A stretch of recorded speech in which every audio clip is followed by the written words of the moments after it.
It's Sunday and I'm at school for hosting a volleyball tournament, but I'm here for you guys. This is a little bit of a review for industry.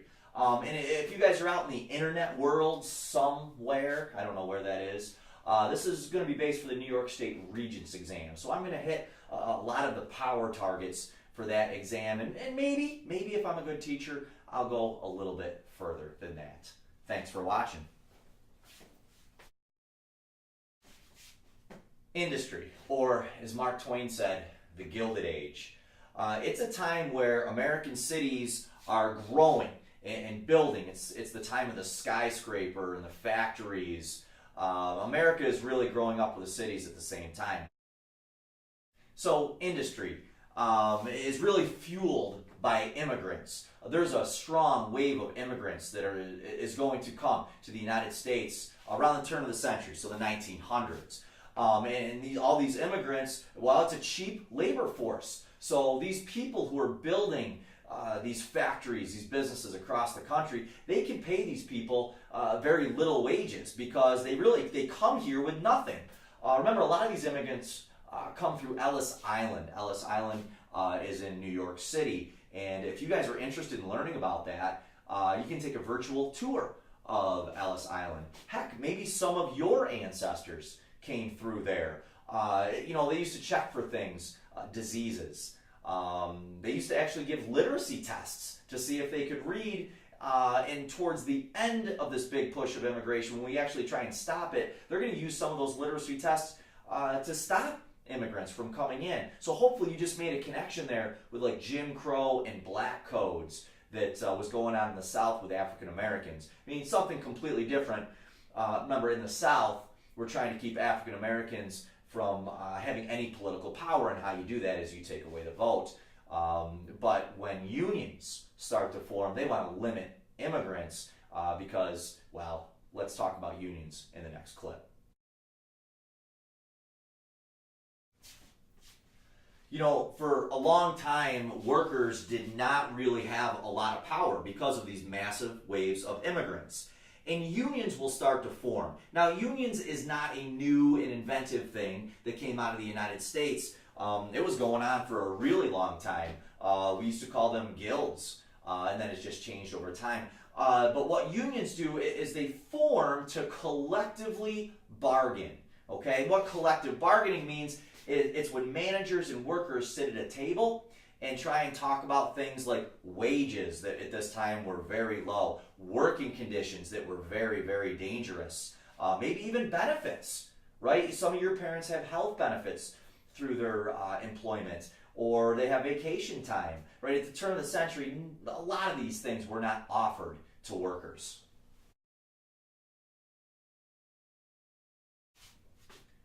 Some of the powers that unions had to try to collectively bargain, while they could go on strike. And remember, strike was a work stoppage. But what a lot of these owners did is they would just hire people coming off a boat and say, hey, these guys won't work, but will you? And we're going to pay you even a nickel less, but these immigrants have nothing, so they're going to work. Other times they would use sit-down strikes. These workers would actually sit down within the factory, taking up space so that these new workers couldn't come in. They would have picket lines. I'm sure that you've seen those before, right? They have signs telling why they're picketing, and they make it difficult for customers to come in. And some of these strikes, you guys, are going to become very, very violent. And we'll talk about those a little bit later. But that was the way that the unions, it was the power that the unions had to try and force wages up, to try and get some of these benefits, to try and make their working conditions better. Because if you got hurt on the job, back then, you couldn't work. Oh, well, sorry, who's the next guy in line? If you got killed, God forbid, your family didn't have any benefits. So it was a time when unions were forming and trying to give workers power.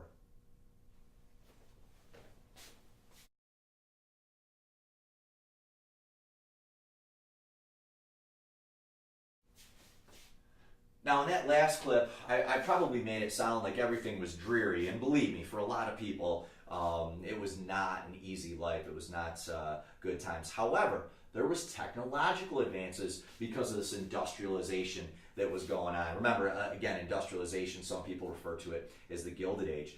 For example, Alexander Graham Bell created the telegraph, right? Somehow we were able to talk to each other across these lines, and then he made the telephone, which is nothing like what you guys have in your pockets today.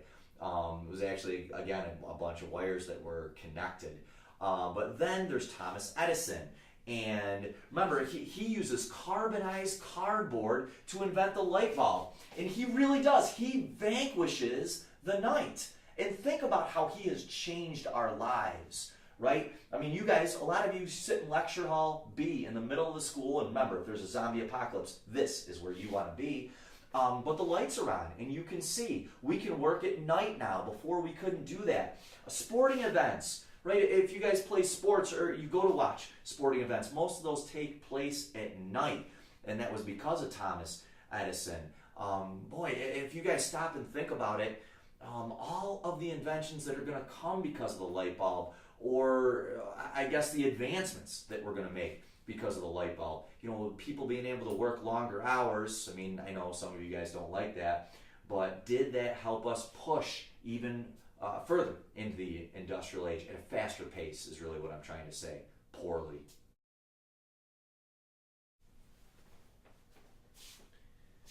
Need to talk about some of the really wealthy business owners that are going to come about during this time period. One of them is Andrew Carnegie. Okay, perhaps you've heard of Carnegie Hall in New York. Carnegie was probably the richest man, definitely back then, maybe in the history of this country. I know you want to talk about Bill Gates, but Carnegie's money is actually still being spent today, and he's been dead for more than 100 years now. What he did is, he found a way to mass produce steel, and that was going to help build factories and skyscrapers, elevators, right? Things like that that are going to allow our cities to go up instead of just out. The name of his business is going to be Carnegie Steel. That's important for you guys to know on the U.S. regions. And today, it's actually known as U.S. Steel. So his business still exists. Now, the method that he is going to use is called the Bessemer process, right? And what the Bessemer process did is it burnt off that iron ore, and of course, we kept steel, but it allowed us to mass produce steel. And remember, when you mass produce stuff, what does that do to the price? That's right, it makes it go down, and that's going to become more efficient. And man, the more efficient we become, the more money that we can make. The next guy I got to talk about is John Rockefeller. Again, a very, very wealthy man. Now, Rockefeller is going to be known for his oil company, okay, Standard Oil. And he is going to be, again, one of these guys that is going to use his money and his understanding of business to help drive his industry or his business, Standard Oil.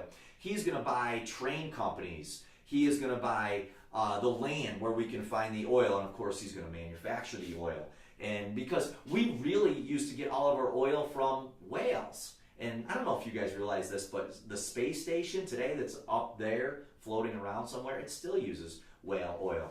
But whales obviously an endangered species, at least for a while, and we needed a new form of oil. Of course, we're going to use oil for everything in our lives today. We use it to make our food, to mass produce our food. We use it to get places and things like that. So Rockefeller, Standard Oil, definitely a character that you need to know for the exam. Henry Ford, he is going to mass produce the Model T, okay? And he's going to put it on an assembly line, and he's going to specialize in labor. And what we could do is we could take an immigrant and teach him how to put the lug nuts on a tire, or maybe he's going to put the door frame on, something like that. Although I don't know if cars have door frames. I'm a teacher, not an engineer. But anyways, with him mass producing cars, what did he do to the price of cars? It pushed it down, because Ford had a dream of everybody being able to own a car. And of course, for the most part today, most of us do. It's our major form of transportation. But the really cool thing about Henry Ford is that he didn't care if you were black or white.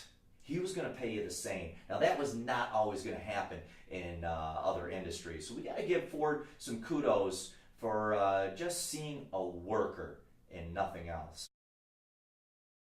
Two more characters that they throw in, sometimes as a political cartoon. They don't really ask multiple choice questions about these guys, is JPMorgan and Vanderbilt. JPMorgan is going to make his money through the sale of stocks. He used a lot of insider knowledge. What that means is he knew that what companies were going to do, and he could sell stock before it went down, or he could buy stock before it went up. Okay, and Vanderbilt is going to understand the value of not only stocks and banks, but of the train industry, and he's going to collect a bunch of trains across the nation. And then, of course, you know, he can start to charge prices that are going to make him money. Okay, so with these guys, we got to talk about some vocabulary term that the Regents likes to use. For example, they like to talk about monopolies. Okay, and if you ever played the game Monopoly, the object of the game is to force everybody else out of business, right? You buy all of the properties, and that's what people like Carnegie Steel and Standard Oil were doing. They were using some business practices to force others to sell to them. For example, if you're a monopoly, you can kind of control the price. So, like for example, Standard Oil would actually lower the price so much in certain places that it would force competitors to sell. And one of the phrases that these guys used was social Darwinism. And that phrase means survival of the fittest. Right? These guys were saying, hey, if you can't compete, well, then you probably should sell to us. We are the big guys here. So again, let's go back to monopolies, because for the Regents exam, the Regents uses monopoly, trusts, and pools. And for the sake of the exam, they're all the same. It means a big business, okay? And that big business can control the price of products. And some people are starting to say, well, hey, that is not very fair. You know, maybe there's something that we need to do about this. These big business owners call themselves captains of industry, right? It's kind of captains of industry. Yeah, that would not be a great superhero.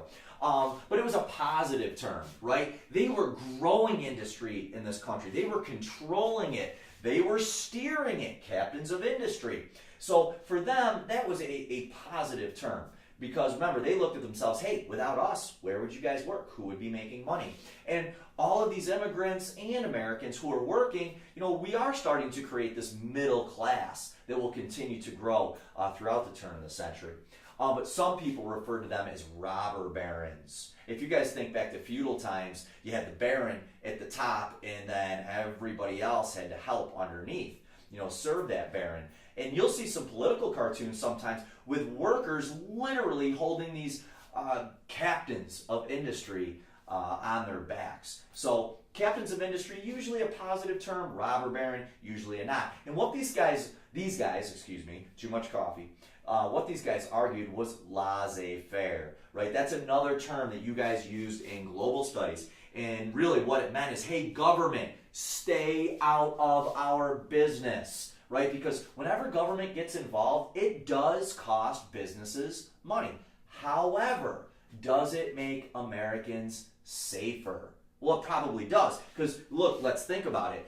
If suddenly we say, hey, look, you got to make sure the machine is safe, and if it's not, that's on you, the owner. So now we start to put laws and regulations in place of businesses, and of course, business owners, most business owners, are always against government regulation because it costs them more money. But again, do we want our food to be safe? Do we want the toys that we give our little babies, right?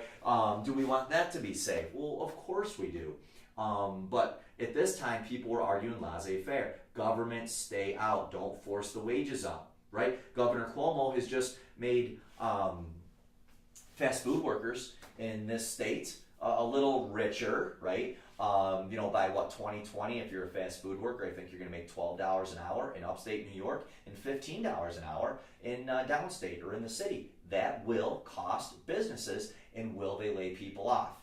I guess time will tell. Okay, some other, I guess, vocab terms, but it's not really vocab. There's a law that's going to be passed. I believe it's passed in 1890. It's the Sherman Antitrust Act. And it's actually passed under Benjamin Harris. And if you ever watch Pawn Stars, Rick, I think that was like his great-great-great-grandfather. Maybe I went too many greats. But what the Sherman Antitrust, right? I said trust and monopoly for the Regents are interchangeable words. It was the first piece of legislation that allowed government to start to put their nose into business, because otherwise they didn't really have any rights to do so. So the Sherman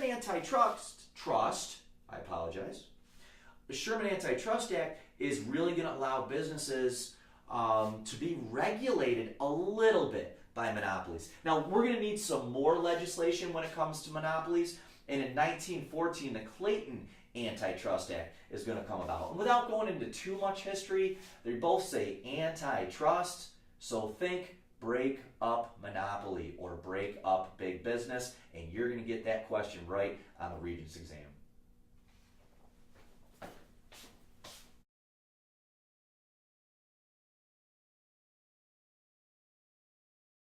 Now I'm fast forwarding in history a little bit. I'm going right to Teddy Roosevelt. Teddy Roosevelt is going to get this nickname. He's going to be called a trust buster. Okay, and again, trust is breaking, or a monopoly, and trust buster is breaking up monopolies. Now, don't get me wrong. Teddy Roosevelt did not go and break up every monopoly and every trust across the country, because there were times where he thought, you know what, this is good for the American people. So the businesses that he felt were going to hurt Americans, like, I don't know, they could force the prices up, or there wasn't a lot of competition so prices could continue to go up. Those were the trusts that he was going to bust. Now, I also need to throw in here the Federal Reserve Act of 1913. And what the Federal Reserve Act was going to do, well, it was really going to be the nation's bank. And what it was the power that it really was going to have is to control the money supply.